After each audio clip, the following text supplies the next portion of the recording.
औज़ुबिल्लाहि मिनश्शैतानिर्रजीम बिस्मिल्लाहिर्रहमानिर्रहीम। जी स्टूडेंट्स, हमने इसका तीसरा लेक्चर शुरू कर दिया है।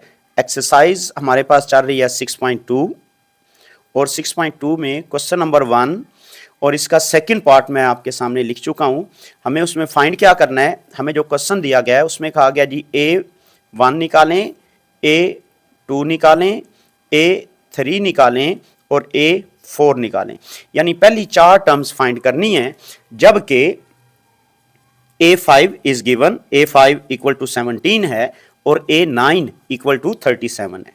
तो याद रखिएगा, हमने ये बात पढ़ी थी कि जो हमारे पास A1 है वो तो A के बराबर होता है, जो A2 है वो A प्लस D के बराबर होता है और A3 जो है वो होता है जी A प्लस 2D के इक्वल और A4 जो है A प्लस 3D के इक्वल होता है। ये पीछे क्वेश्चंस के अंदर हम सीख चुके हैं।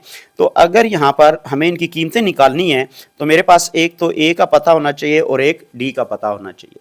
तो उसके लिए देखें, मैं यहाँ पर A5 का कुलिया लगाता हूँ इन दोनों की कीमतों को निकालने के लिए। तो ये बना A plus 4D equal to 17, ये कुलिया है इसका। And similarly A plus 8D equal to 37, ये भी हमारे पास कुलिया है। मैंने A9 की कीमत लगा दी, A5 की कीमत लगा दी। नाउ अब हम इन दोनों को करते हैं सॉल्व और ये दो इक्वेशंस हैं। देखिए मैं लिखता हूँ A plus 8D equal to 37 और इसी के नीचे लिखते हैं A plus 4D equals to 17। तो हम क्या करते हैं, इनको सब्ट्रैक्ट कर देते हैं और यहाँ सर A कैंसिल हो जाएगा। 8 माइनस 4 तो ये बन जाएगा 4D इक्वल्स टू 20 और D की वैल्यू बन जाएगी 5। ये मेरे पास D की कीमत आ गई और इसके बाद हमें कीमत निकालनी है since A plus 4D equals to 17, A इसी तरह 4D की जगह पर जी 5 equals to 17, A plus 20 equals to 17। तो मेरे पास यहाँ पर क्या बात आ गई कि A is equal to 17 minus 20। तो A की वैल्यू देखें मेरे पास आ रही है -3। ये पहली रकम मेरे पास आ चुकी है।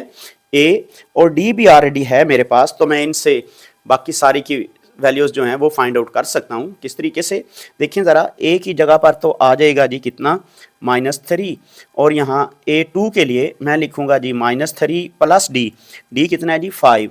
तो ये बना -3 प्लस 5 कितना बन गया जी 2। और उसके बाद A की जगह पर, यहाँ A3 के लिए A की जगह पर -3 और 2, D की जगह पर 5, तो ये बना जी -3 प्लस 10 इक्वल्स 7।